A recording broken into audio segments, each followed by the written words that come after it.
السلام علیکم ورحمۃ اللہ وبرکاتہ۔ محترم ناظرین اکرام، امید کرتے ہیں بخیر ہوں گے۔ آج ہم بات کریں گے غیبت کے متعلق۔ اسکرین پر دیا گیا ہے، امام ابو حنیفہ رحمۃ اللہ علیہ کو غیبت سے بچنے کا کتنا اہتمام کیا کرتے تھے۔ ایک بڑے پائے کے امام گزرے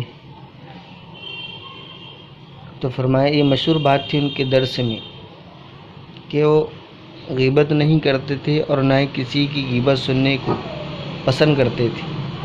ان کی جو مجلس ہوتی تھی وہ غیبت سے خالی ہوا کرتی تھی۔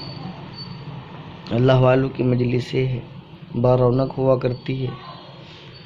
تو ایک مرتبہ سبق کے دوران طلباء کو نصیحت کر رہے تھے، اپنے شاگردوں کو غیبت اور حسد کے متعلق، دونوں چیزوں کی، غیبت اور حسد کی برائی بیان کرتے ہوئے کہا کہ غیبت ایسی چیز ہے کہ جو اپنی نیکیوں کو منتقل کر دیتی ہے اس شخص کے نام اعمال میں جس کی غیبت کی گئی ہے۔